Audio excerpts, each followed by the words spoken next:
नमस्कार, स्वदेश न्यूज देख रहे हैं आप। मैं हूं आपके साथ राखी और बात करेंगे रेड टोपी पर रेड। उत्तर प्रदेश में विधानसभा चुनाव के ठीक पहले आयकर विभाग की टीम ने समाजवादी पार्टी से जुड़े लोगों पर रेड डाली है। आयकर विभाग की टीम ने लखनऊ, मैनपुरी, आगरा में समाजवादी पार्टी के फाइनेंसर के आवासों पर छापेमारी की है। इसमें मैनपुरी के मनोज यादव, लखनऊ में गजेंद्र सिंह समेत करीब 1 दर्जन लोगों के घरों की छानबीन की गई। गजेंद्र सिंह पूर्व मुख्यमंत्री अखिलेश यादव के ओएसडी रहे हैं। अखिलेश यादव के 4 करीबियों के यहाँ शनिवार सुबह इनकम टैक्स की रेड पड़ी और इसीलिए इस पर केंद्र की मोदी सरकार विपक्ष के निशाने पर आ गई है। सपा अध्यक्ष अखिलेश यादव ने भाजपा कांग्रेस की तरह बर्ताव कर रही है। अभी की बात करें तो अभी आईटी टीम आई है, अब ईडी वाले भी आएंगे। अखिलेश यादव ने कहा कि इसके पहले भी बंगाल में जिस तरह से केंद्रीय एजेंसियों का इस्तेमाल किया गया था, लेकिन जनता ने भाजपा को हरा दिया। उन्होंने कहा कि जनता भाजपा सरकार में बुरी तरह नाराज है और अब सपा की तरफ देख रही है। इससे भाजपा के होश उड़े हुए हैं और अब वो एजेंसियों का सहारा ले रहे हैं। ये कोई नई बात नहीं है, लेकिन जनता मन बना चुकी है और 2022 के चुनाव में भाजपा का सफाया हो जाएगा। ये रेड उस वक्त पड़ी जब यूपी चुनाव को करीब 1.5 महीने बचे हैं, लेकिन ऐसा पहली बार नहीं है। इससे पहले 9 राज्यों में आईटी, ईडी और सीबीआई की रेड पड़ चुकी है। महाराष्ट्र में विधानसभा चुनाव से ठीक पहले शरद पवार के यहां प्रवर्तन निदेशालय ने मनी लॉन्ड्रिंग पर केस दर्ज किया था। वहीं बंगाल में भी चुनाव के समय ममता बनर्जी के भतीजे की पत्नी से इनकम टैक्स ने कोयला घोटाले को लेकर पूछताछ की थी। राजस्थान में अशोक गहलोत के करीबी के यहां छापा पड़ा था। तो देखिए, क्या ये रेड है चुनावी? फिर घेरे में केंद्रीय एजेंसियां, जो हमसे टकराएगा उस पर छापा पड़ जाएगा। क्या वाकई ये जो चीजें हैं वो सही हैं? और इस वक्त पे जो चीजें हुई हैं, क्या ये दर्शाने की कोशिश है कि सत्ता में जो होता है उसका प्रभाव होता है? क्या ये वही दर्शा रहा है? हम चर्चा करेंगे। कुछ प्रतिक्रिया है, पहले सुनते हैं। जैसे भारतीय जनता पार्टी की हार और भारतीय जनता पार्टी को हार सताएगी, दिल्ली से बड़े बड़े नेता आएंगे। कोई नेता भारतीय जनता पार्टी का बड़ा बचेगा नहीं जो उत्तर प्रदेश में ना आए। और अभी तक इन्हीं का इंतजार था कि इनकम टैक्स कब आएगा डिपार्टमेंट। अभी तो इनकम टैक्स आया है, ईडी आएगा, सीबीआई आएगी, न जाने कौन कौन सी संस्थाएं आएंगी, अफवाहें फैलाई जाएंगी, साजिश की जाएंगे, षड्यंत्र की जाएंगे। लेकिन उसके बावजूद भी साइकिल की रफ्तार कम नहीं होगी, रथ की रफ्तार कम नहीं होगी और उत्तर प्रदेश से भारतीय जनता पार्टी का सफाया होना निश्चित है। वो जान गए कि उत्तर प्रदेश से भारतीय जनता पार्टी खत्म और इसीलिए उन्होंने इनकम।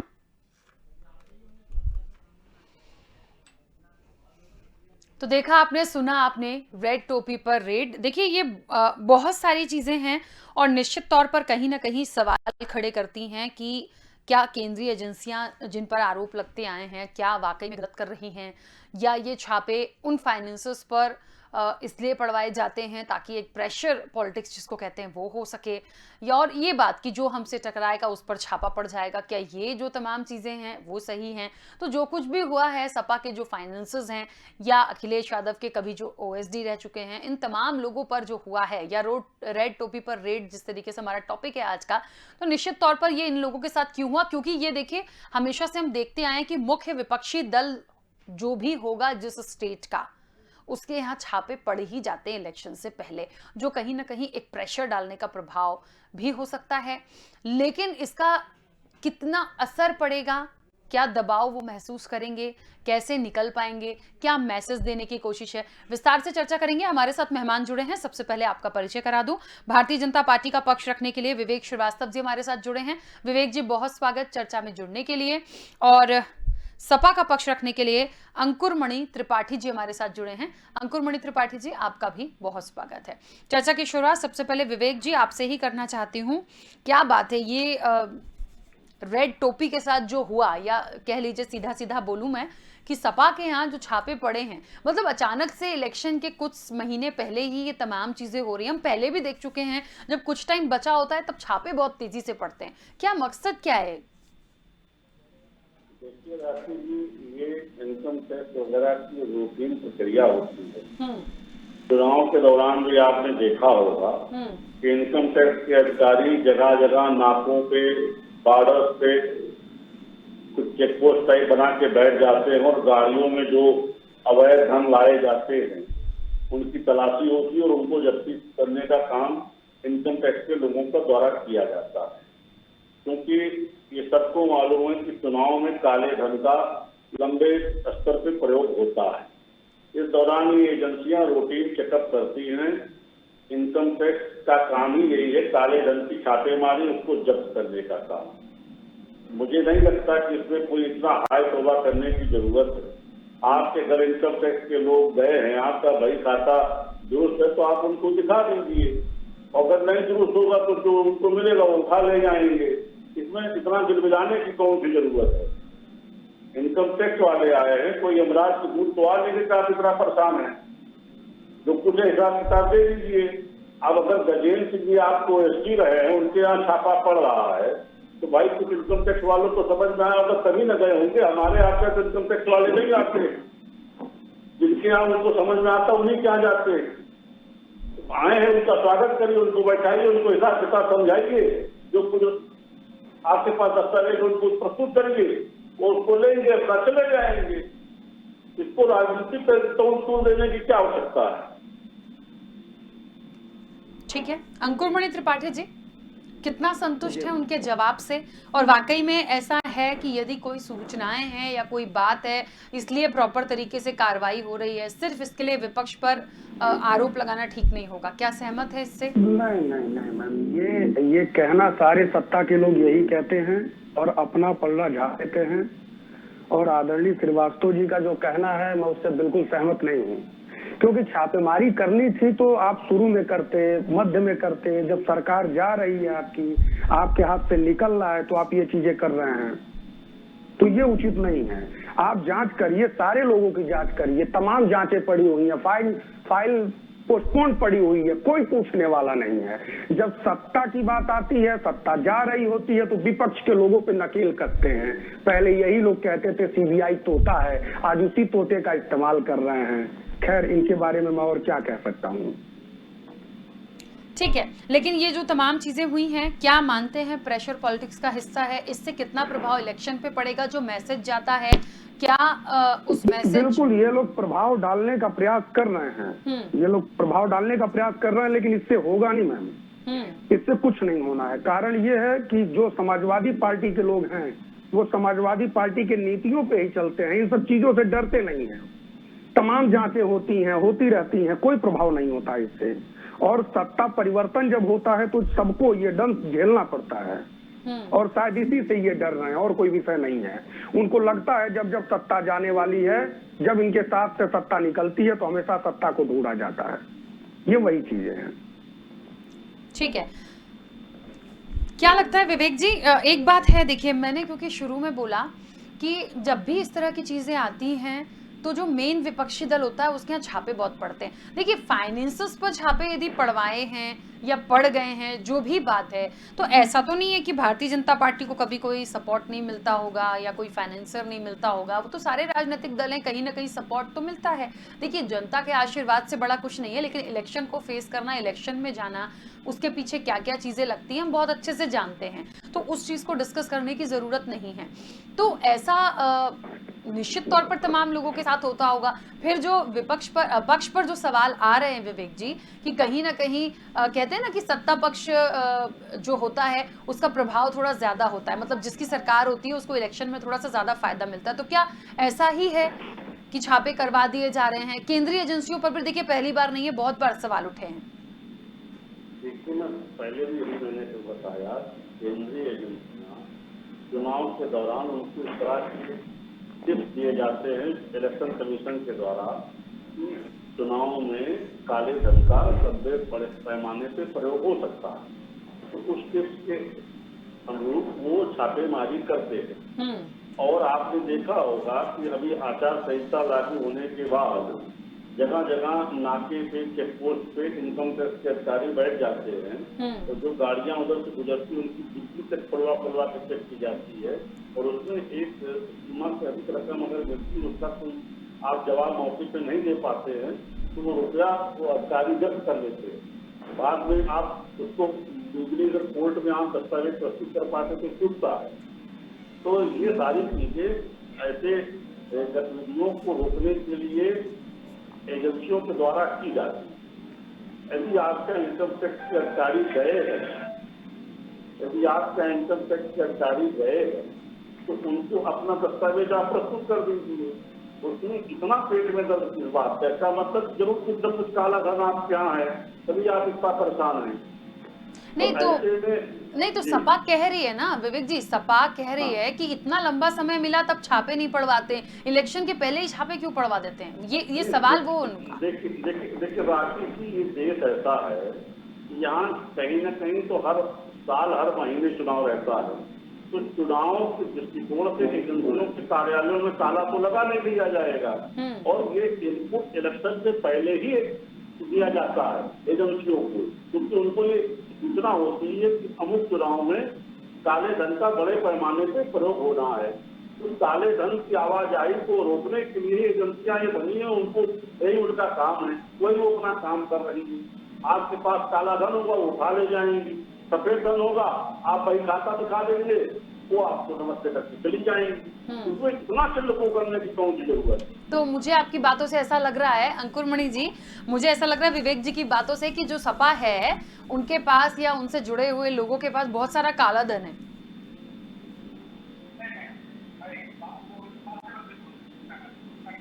चुनाव सभा को याद होगा सीआई ने लगातार छापे और लगातार लोगों को डराया गया कि आप कहीं भी मजबूत न रहे किसी भी स्तर पर।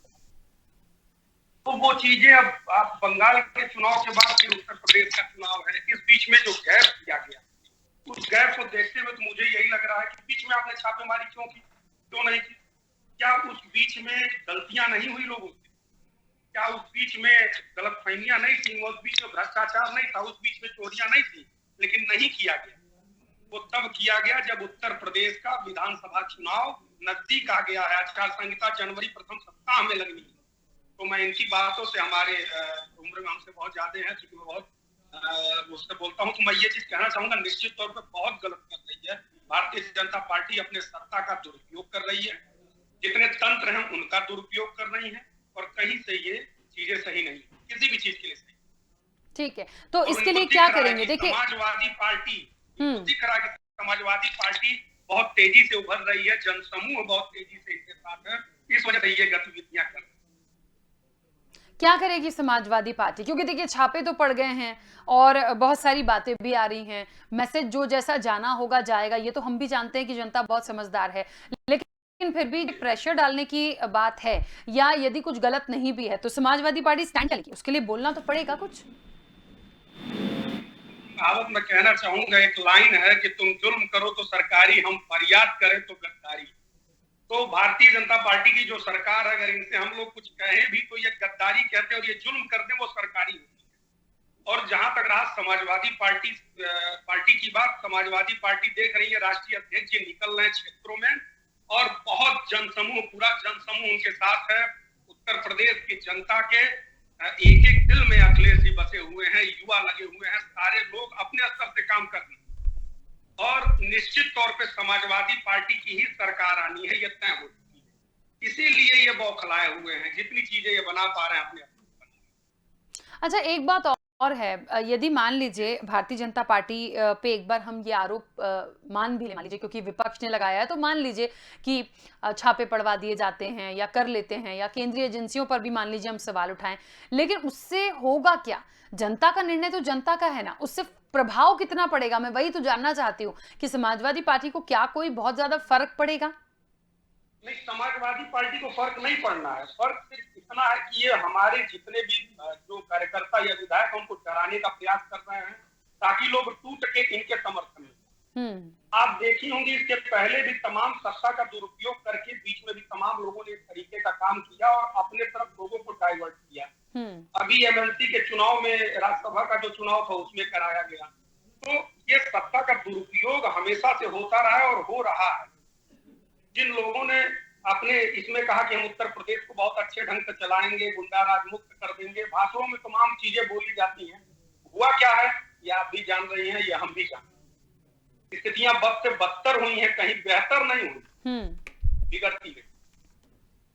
ठीक है। और जांच अगर कराना है तो एक बार गोमती रिवर फ्रंट की जांच जो ये करा रहे थे हमारे आदरणीय माननीय मुख्यमंत्री जी, उसकी भी जांच कराएं। राकेश बघेल जी उसमें जब आए जांच में तो उन्होंने जांच को रोक दिया। अभी तक उनकी कोई वो नहीं, क्यों नहीं जांच कराते राकेश सिंह बघेल जी का? जांच कराएं। भारतीय जनता पार्टी के विधायक हैं, हम भी सहमत हैं। अगर कहें तो पूरी पार्टी लिख के देने के लिए तैयार है। गोमती रिवर फ्रंट का घोटाला किया किसने? तो राकेश सिंह बघेल का नाम आता है तो भाजपा 3 फुट पीछे आ जाता है, क्योंकि नहीं होना।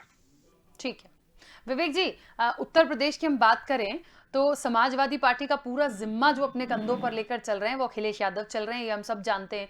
और जो छापे पड़े हैं वो सबसे ज्यादा उन्हीं के जो करीबी हैं उन पर पड़े हैं। तो लखनऊ समेत कई जिलों में कार्रवाई हो गई। उनके जो ओएसडी रहे हैं गजेंद्र सिंह, उनके घर छापा पड़ गया। उनके जो फाइनेंसर हैं मनोज यादव, उनके घर भी छापा पड़ गया। तो मतलब लगातार ऐसा दिख रहा है कि मुख्य विपक्षी दल तो सपा है और वो पूरा भार अपने कंधों पे लेके चल रहे हैं और उन्हीं को तोड़ने की कोशिश हो रही है। तो निश्चित तौर पर आएगा ना भारतीय जनता पार्टी पर ये आरोप। गजेंद्र की ओएसडी रहे, उनकी एक सीमित तनख्वाह होती है। उस तनख्वाह से अधिक यदि उनके पास पैसा है और इनकम टैक्स वाले उसको पकड़ लेते तो उसकी सफाई देते। इसी तरह फाइनेंसर जिनको आप बता रही हैं, कोई बैंक के फाइनेंसर तो है नहीं, उनके पास उतना धन कहाँ से आया वो बता दें, इनकम टैक्स वाले लौट जाएंगे। ऐसे में ये कह करके कि साहब हम समाजवादी पार्टी को या अखिलेश यादव को फाइनेंस करते हैं इसलिए हमारे यहाँ इनकम टैक्स का छापा ना आए और हम उनकी जांच का सामना नहीं करना चाहते, ये तो कोई माइलेज आपको मिलने वाला नहीं है। भारतीय जनता पार्टी की सरकार में आप चाहे छोटे हैं चाहे बड़े हैं, अगर आपने कोई भ्रष्टाचार किया तो आपको जांच का सामना करना पड़ेगा। और जांच में अगर आपने तथ्यात्मक बातें नहीं की तो आप पकड़े भी जाएंगे, जेल भी जाएंगे। अभी जिन राकेश बघेल का नाम ले रहे हैं हमारे मणि जी, मैं इनको बता दूं उनके भाई को भी उठाया है पुलिस ने। ऐसा नहीं कि जांच में गिरफ्तारियां नहीं है, उस पर कार्रवाई नहीं हो रही है। तो मैं बार बार कहता हूँ भारतीय जनता पार्टी की सरकार में चाहे अपना हो चाहे पराया, चाहे छोटा हो चाहे बड़ा, कोई बख्शा नहीं जाता। जो गलत करेगा वो जाएगा। अब आप ऊपर है कि आप एजेंसियों को अपने बात से अपने दस्तावेजों से संतुष्ट कर पाइए तो कर लीजिए, नहीं तो फिर आगे लीगल प्राप्त का रास्ता देख रहा है। ठीक है। अच्छा एक बात और है विवेक जी कि जो भाजपा के खिलाफ है उसी के यहाँ छापे पड़ेंगे और सबसे बड़ी बात विपक्ष की बात आई गई है। खैर ठीक है, चलिए मैं अपनी बात को आगे करूंगी। हमारे साथ कांग्रेस का पक्ष रखने के लिए सत्यवीर जी भी जुड़ गए हैं। सत्यवीर जी बहुत स्वागत चर्चा में जुड़ने के लिए। मेरी आवाज सुन पा रहे हैं आप? जी जी जी बिल्कुल। सत्यवीर जी, टॉपिक आज का जिस तरीके से है कि रेड टोपी पर रेड, बहुत सारे छापे पड़ गए हैं। अखिलेश यादव के जितने भी करीबी हैं उनके यहाँ छापे पड़े हैं। तो आरोप सत्ता पक्ष पर है कि कहीं ना कहीं केंद्रीय एजेंसियों पर भी सवाल है कि क्या करते हैं ये लोग। और सपा का जो स्पष्ट रूप से है कहना कि कहीं ना कहीं अभी छापे पड़वाने थे, बहुत लंबा समय बीच में भी मिला तब नहीं करवाया। तो क्या माने, वाकई में करवाया गया है या वाकई में जांच आई, कंप्लेन आई, कैसे किस तरह से आप लेते हैं? देखिए राखी जी, चुनाव आ गए हैं और गरीबों की थाली में पुलाव आ गए हैं। तो ये स्पष्ट हो गया है कि भारतीय जनता पार्टी जिस तरह से लोग लुभाने वादे करके गरीबों को, मजलूमों को जिस तरह से लुभाने का काम कर रही है, ठीक उसी तरह से लोगों के ऊपर छापे मरवा के डराने का और धमकाने का भी काम ये भारतीय जनता पार्टी और उसकी सरकार करने का काम कर रही है। ये आज कोई नया नहीं है। जिस तरह से आज समाजवादी पार्टी के लोगों के घरों पे छापे पड़े हैं, ये कोई नई बात नहीं है। भारतीय जनता पार्टी जब जब डरती है, जब जब डरती है, विपक्षियों को डराने का, धमकाने का काम करती है। अभी मैं राहुल गांधी जी की रोड शो में और प्रियंका गांधी की रोड शो में था। पदयात्रा थी, महंगाई हटाओ, लाखों लाख भीड़ जिस तरह से उनको समर्थन दे रही है, भारतीय जनता पार्टी पूरी तरह से डरी हुई है कि लोगों को डरा के धमका के उनको दबाने की काम किया जाए। प्रियंका गांधी जी के पति के ऊपर जिस तरह से इन्होंने रेत डाली थी, डराने का काम किया था, लेकिन प्रियंका गांधी जी नहीं डरी और मजबूती के साथ उनकी लोगों की, गरीबों की आवाज को आगे बढ़ाने का काम कर रही है। विपक्ष अगर किसी तरह से मजबूत है, अधिक है, अमिट है, वो डरने वाला नहीं है। इनके रेट से बिल्कुल नहीं डरेगा।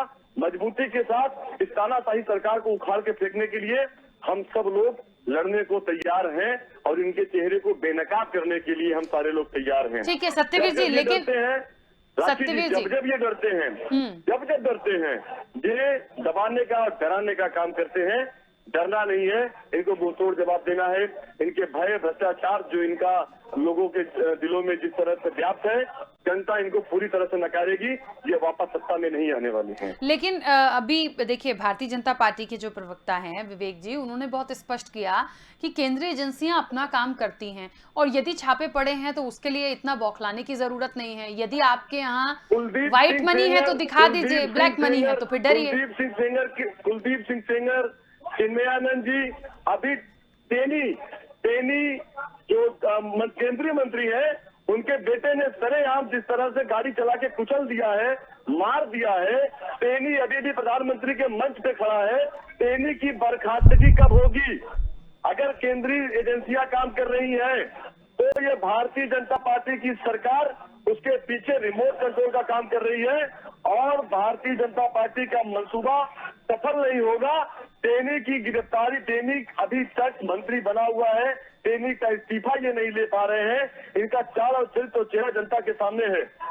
अगर टेनी अभी बरकरार है तो किसान, अगर मेरी आवाज आ रही है राखी जी? बिल्कुल बोलिए।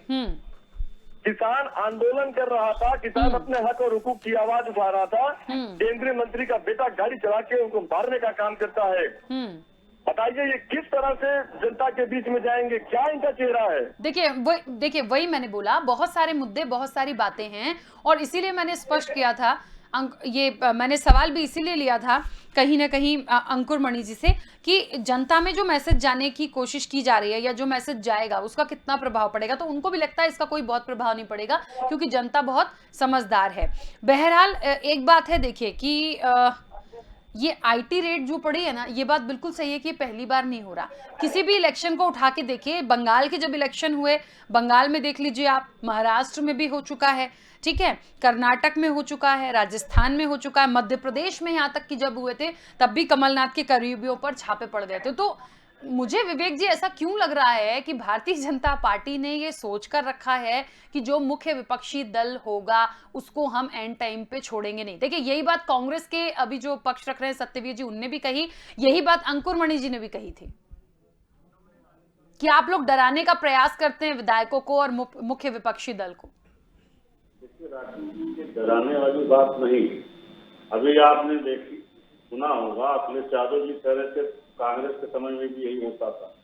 क्योंकि ये जो एजेंसियां, इनका काम ही यही है कि चुनाव में काले धन का प्रयोग रोकें और जो भी उनको सूचना मिलती है कि यहाँ से काला धन इलेक्शन में जा सकता है, यहाँ से इस्तेमाल हो सकता है, उन स्रोतों को छापेमारी करके उसके फ्लो को रोकने का काम करती है। नहीं मतलब विवेक जी, जो फाइनेंसर होते हैं उनको देखना है कि फाइनेंसर पैसा कहाँ से लाया, यही कहना चाह रहे हैं। फाइनेंसर कोई मतलब आसमान से उतरी चीज तो है नहीं। हाँ। आपके पास कुछ भी है तो हाँ। आपको बताने की जरूरत है ना दूसरी एजेंसियों को कि ये पैसा हमारा कहाँ से आया है, कैसा पैसा है। अगर काला धन है तो एजेंसियां ले जाएंगी, अगर सफेद धन है तो लिखा पड़ी में आपको वापस करके जाएंगी। भारतीय जनता पार्टी का कोई फाइनेंसर नहीं है विवेक जी? भारतीय जनता पार्टी अपने कार्यकर्ताओं से आजीवन सहयोग निधि लेती है, सदस्यता शुल्क लेती है और उन्हीं सदस्यों के धन से हम अपना काम करते हैं। ठीक है, चलिए हमारे ठीक है। मैं विवेक जी बीच में इसलिए रोक रही हूँ क्योंकि समय की सीमा भी, कुछ कह रहे हैं अंकुर जी, बोलिए जल्दी से।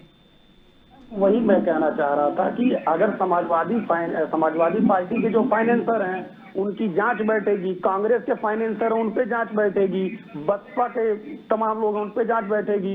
बसपा तो करना ही बैठा रहे हैं, बसपा के बोल बदल गए। तो भारतीय जनता पार्टी के फाइनेंसर नहीं है, उसके कोई ऐसे नहीं है उनको फाइनेंसर अगर नहीं है तो ये बताएं तो जिस तरह से जमीन का घोटाला किया है, बोलने का मौका दे सर, डिबेट ऐसे नहीं। आप इस तरह से भारतीय जनता पार्टी के नेतृत्व इस तरह से नहीं कर सकते हैं सर, बोलने का मौका आपके ऊपर दीजिए बैठेगी। जनता ने आपको बोलने का मौका दे सर, बेनकाब करने का काम किया है। सर राम जन्मभूमि पे आपने घोटाला करने का काम किया है, जनता का घोटाला करने का आपने काम किया है, जांच तो आपके ऊपर बैठेगी। वही तो सवाल है कि जो पक्ष में होता वो जांच पे बिठा देगा। खैर ठीक है, इनको जनता जवाब देगी। ठीक है, मुझे लगता है इस चर्चा से एक मैसेज तो जाएगा कि अफवाहों में नहीं जाना है और छापों पर नहीं जाना है, असल में जो काम करता है उसको जिताना है। मुझे लगता है जनता इतनी समझदार है। समय की सीमा है, मैं बीच में रोकूंगी। आप सभी मेहमानों का बहुत शुक्रिया इस चर्चा में जुड़ने के लिए। तो रेड टोपी पर रेड की बात हो रही थी और देखिए एक मैसेज बहुत स्पष्ट है इस पूरी चर्चा से कि जनता बहुत समझदार है। किसी के यहाँ कुछ भी पड़ रहा हो, छापे पड़ रहे हो, क्या कर रहे हो, आपने देखा है कि आपका विकास कितना हुआ, आपके यहाँ उत्तर प्रदेश में कितना काम हुआ है, कौन सा नेता, कौन सा व्यक्ति जो है उसका नेतृत्व अच्छा है, तो ये आपको वोट करना है। और ये राजनीतिक और ये पॉलिटिक्स तो ऐसे ही चलती रहेगी छापे की। फिलहाल चर्चा में इतना ही। बने रहिए स्वदेश न्यूज के साथ। सबसे पहले देश।